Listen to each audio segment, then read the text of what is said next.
maybe design education or UX education is too much about, design thinking and the 5 steps and understanding and all that, still important stuff. But, if you go a bit more visual, I think that would, do your career very good. You're officially live.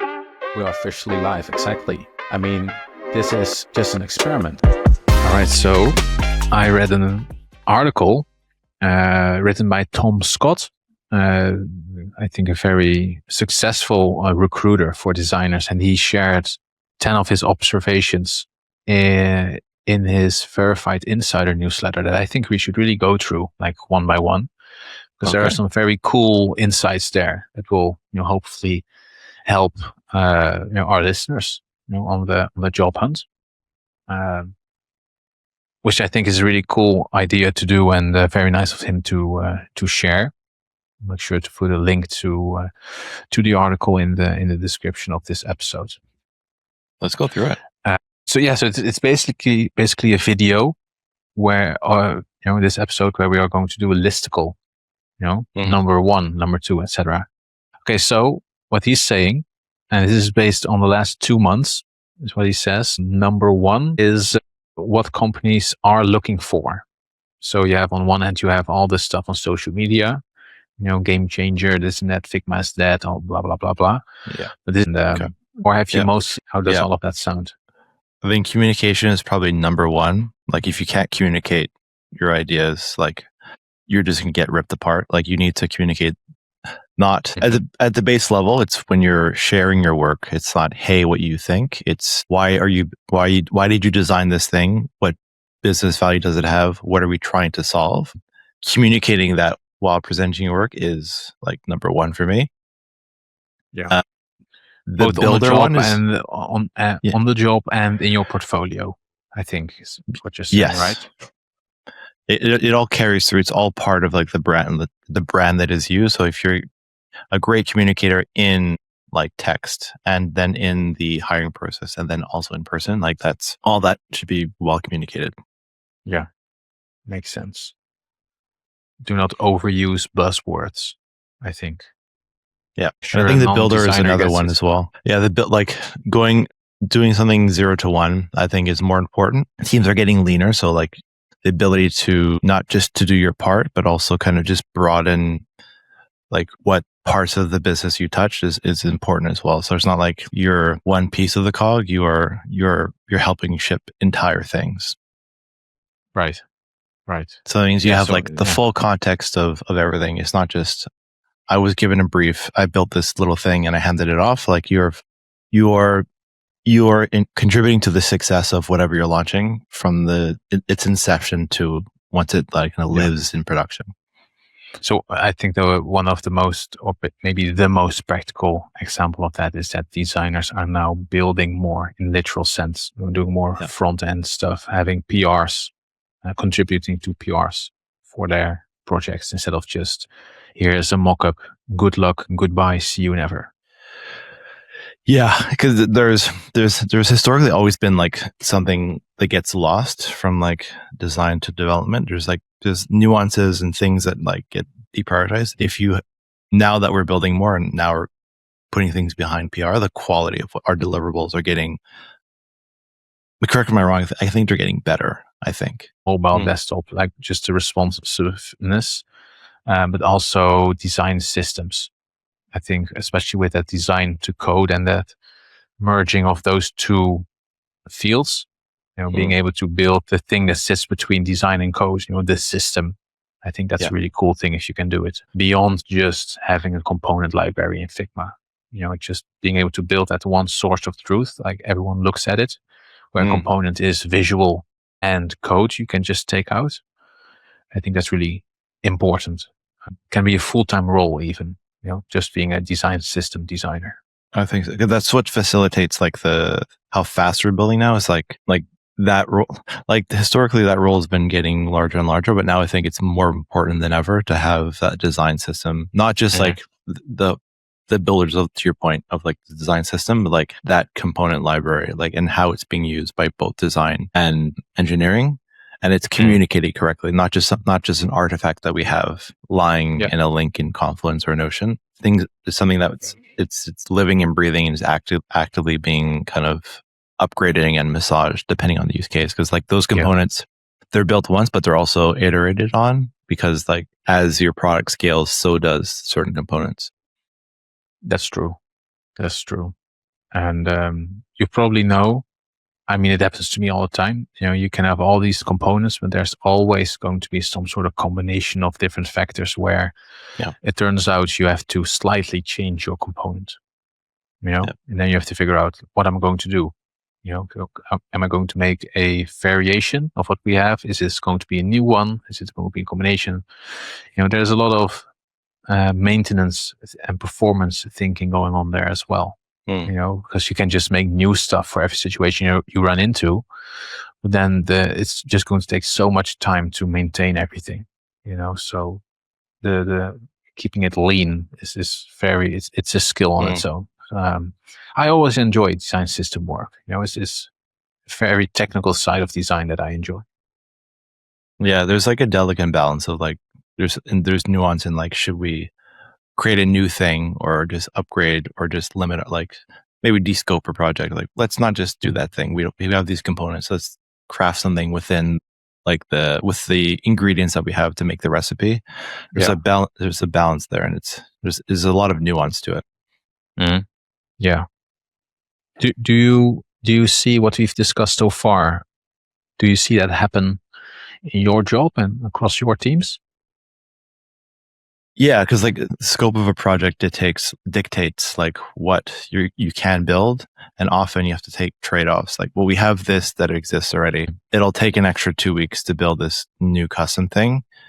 Can we still solve the user's problem with our existing component while just extending them ever so slightly? So like it's a balance between like the cost of the extra 2 weeks, which is like everyone's salaries together kind of collectively burning for that ideal solution, or can we still deliver value if we just cut and then massage this thing in a certain way? Right. So it happens often. It's constantly trade-offs between like design, engineering, product. Like how can we kind of make sure that, number one, it's quality work, but also like we're not burning the budget building this thing. Right. Yeah, that makes sense. If you look at numbers 2 and 3 on the list, I think they're very interesting. Design leaders not in demand right now, and then design leaders in demand right now. Do you have a design leadership kind of position in your job? I mean, it's principle, so like a certain level of leadership, I suppose. Yeah. I mean, we can just run through this quickly. Just see if it's relevant in any way to what you're doing, and if you can see like, hey, yeah, that's happening to me too, or maybe not at all. Yeah.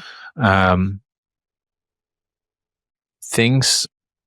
So design leaders not in demand right now.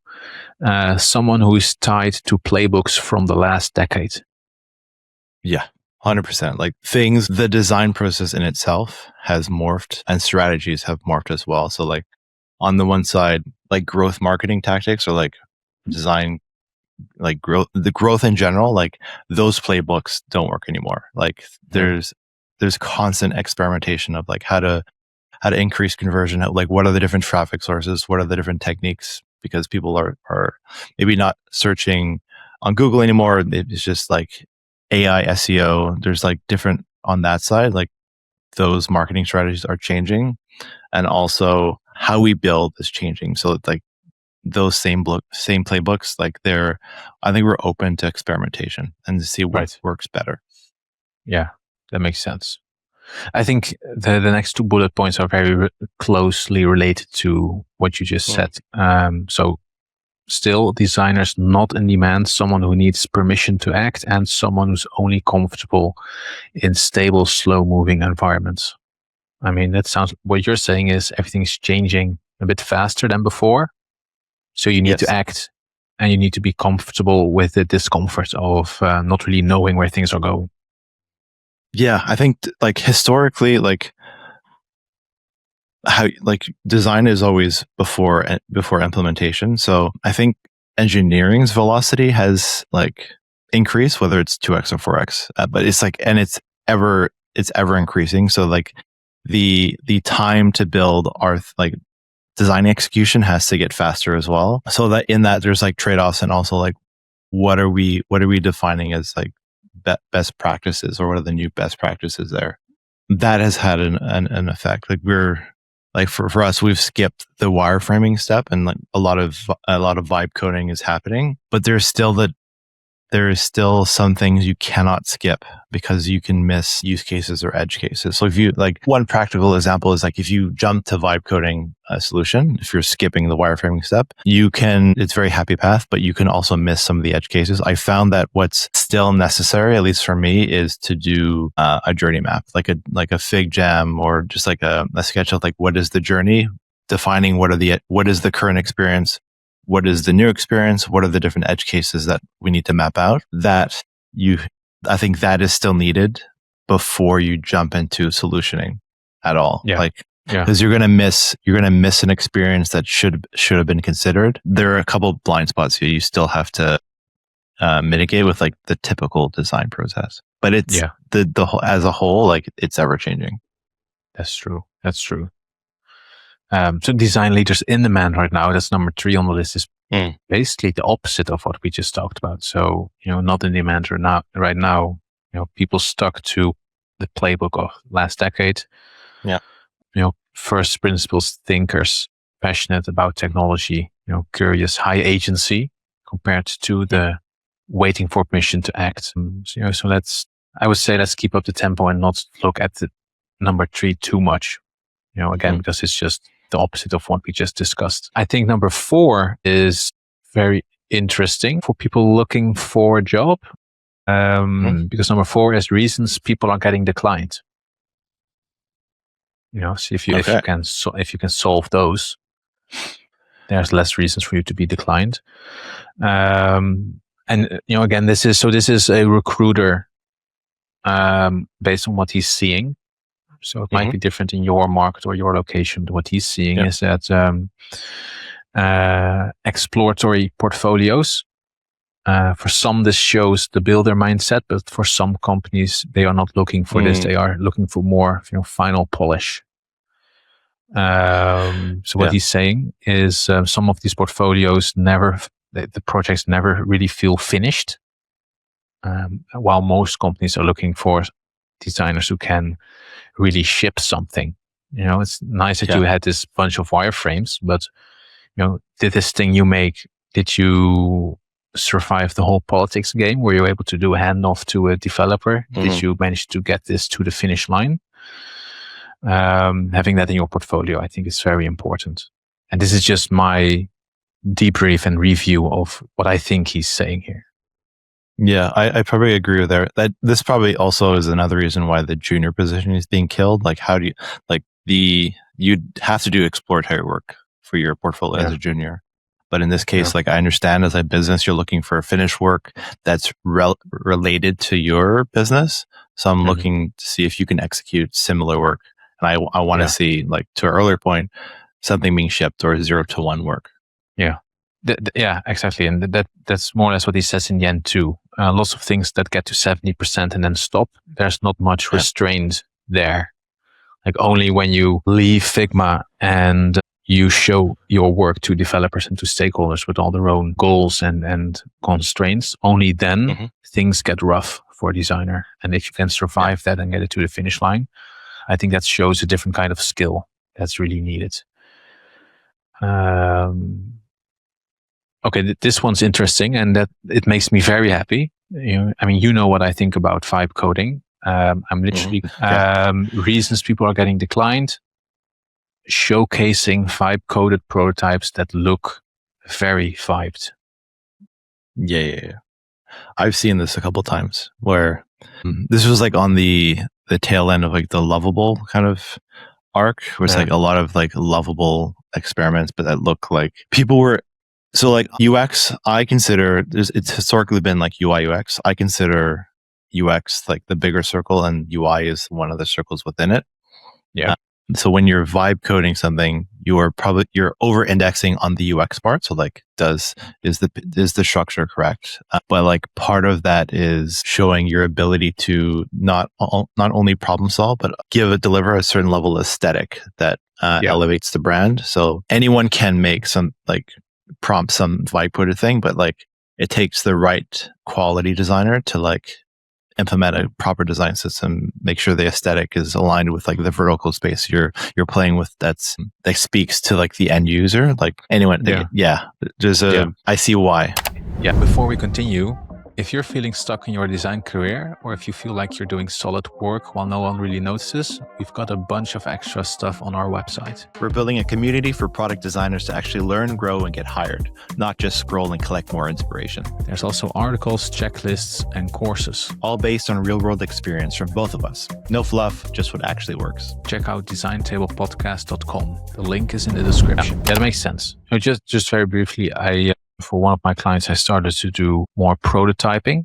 I don't want to say it's really vibes, but it is generated, so maybe it qualifies as being vibe. But what I did first is to create a shared CSS file where I just have the fundamentals there, colors, buttons, cards, forms, tables, that kind of stuff. Yeah. And then I always include take as much as you can from this file. Yeah. Just to make sure that it's not as vibed as what this person is saying, and that it's a stakeholder can see it within the context of the product instead of it just being green while the product's blue, for example. Final reason people are getting declined: people with a very focused UX background without a portfolio that demonstrates a well-crafted visual products will struggle to get through the portfolio review for IC roles. You need to lean on other areas to stand out. Any thoughts Is that there? speaking to is that saying, if I'm reading between the lines there, like the UI craft is we're doubling down there? And not really polished, I think. And also, by the way, if you are UX focused, so you are a facilitator of workshops and that kind of thing, it's hard to put that in a portfolio.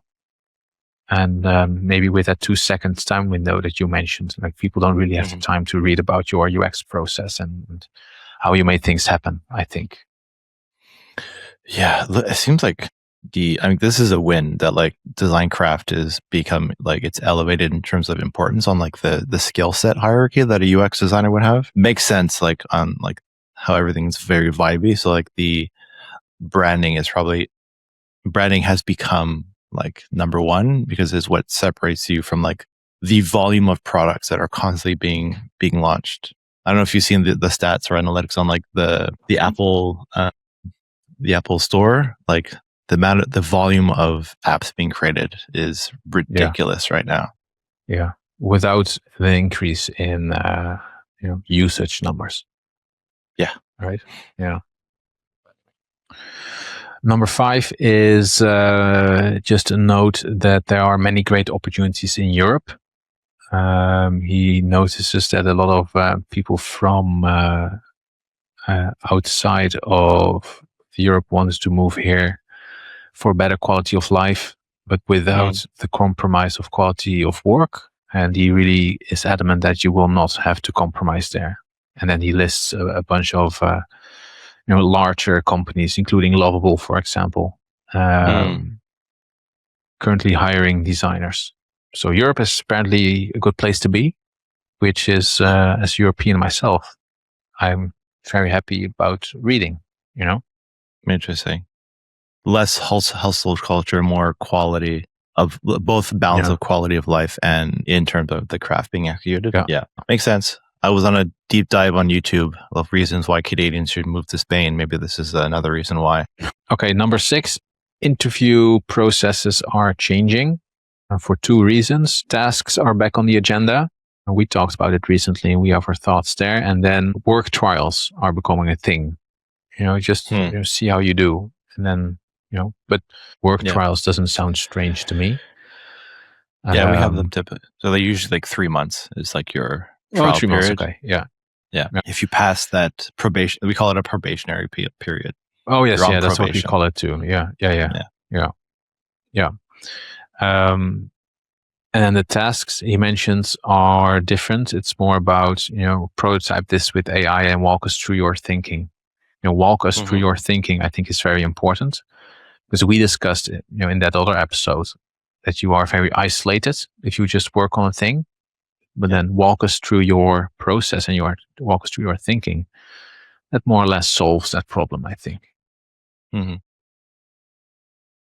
Yeah, that's what you're testing. Because similar, like the engineering tests they're allowing you to use AI, but it's about identifying what it's generated and what problem was solved. Because you can just basically prompt it, "Hey, fix this thing," and then it'll do it. But if you don't understand what's been changed, it's the ability to communicate like the strategy and why you would change something and the reason why it's better.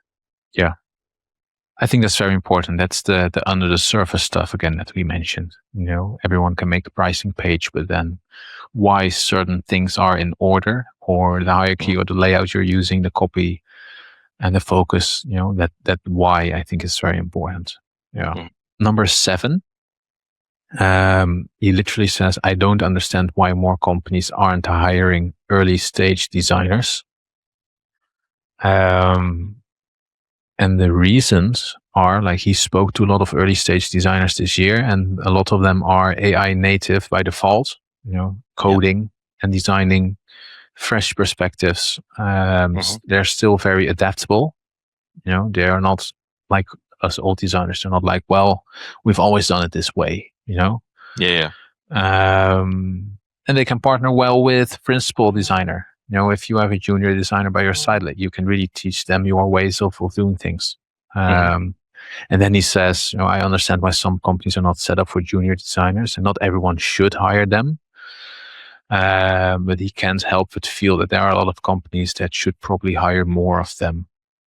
The AI native thing is real. Like us old fogies here, like set in our ways. The older designers are slower to adapt unless you're really proactive. Like, you're probably like a very small, minute few of older designers are taking up AI tools versus like the how excited kind of juniors, like, or the early stage product designers are willing to kind of invest time in learning these tools and keeping up. Yeah, that makes sense. It's I think the strongest thing to think about is, the way in for a junior designer is to learn the thing a senior designer doesn't want to learn. When you tell a group of older designers that you also do a bit of coding, some of them get very angry. Like, that's not your job. They should just pay you more or just hire someone else. Blah blah blah. But if you are shipping and designing, I think that's a good way in. Number 8, 3 types of designers most in demand. IC, individual contributor. Yep. Number 1, product designers who ship. Number 2, design engineer. Number 3, brand designers, with a little footnote saying that the demand for brand design is off the charts. 100%. Yeah, they must be raking it in. If you're a brand designer, just like the volume of products being created, just the opportunity. I think it's also probably a similar case in freelance as well. Just like the amount of work that must be available to you now is now increased, probably in parallel with brand design as well. Yeah, I'm doing a bit more brand design than before, but I'm not really marketing myself that way. I mean, I have a logo and branding section on the website, but it's not really in the hero section of my website, which I probably should do more, but that's for when the babies arrive. I mean, I don't have time for it now. I don't think. Okay. All in due time. All in due time. Yeah. I mean, it's probably, the demand's probably going to stay a bit. So, again, being a UX designer with a lot of visual skill, if it's, UI or branding, I think it really helps. Maybe design education or UX education is too much about, design thinking and the 5 steps and understanding and all that, still important stuff. But, if you go a bit more visual, I think that would, do your career very good. Number 9, companies are being more flexible with how they hire. he has seen 3 needs for fractional designers and leaders recently. Advising startups, plugging a leadership gap, and executional design support. And then he explains what fractional means, and how it's a fancy term for freelancing Part-time. part-time. Yeah, it's basically what I'm doing. Just for context, I have a 3-day a week client, a 1-day a week client, and then that 5th day in a week I fill with one-time product work or branding work. Design me a logo, help us improve this prototype, that kind of thing. Yeah. Fractional always seemed like a new term, like a marketing way of just saying, I work for multiple part-time. Yeah. Sounds more prestigious.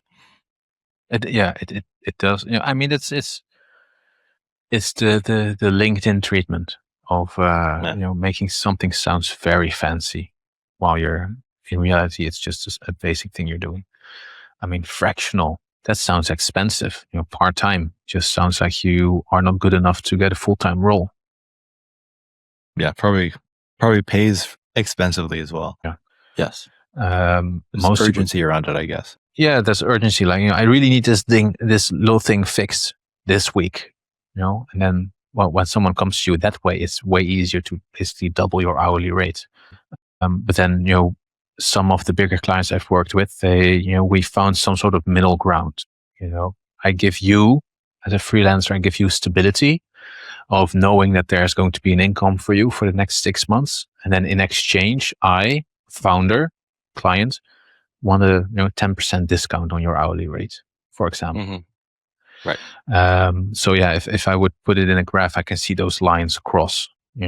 Long term, lower hourly rate; short term, way higher hourly rate. Yeah. What is that triad thing? You can only get 2 out of the 3: fast, good and cheap. I think good and cheap. Exactly. Yeah. Mm-hmm. He says it feels like people are more stressed. Expectations are through the roof. 10x designer.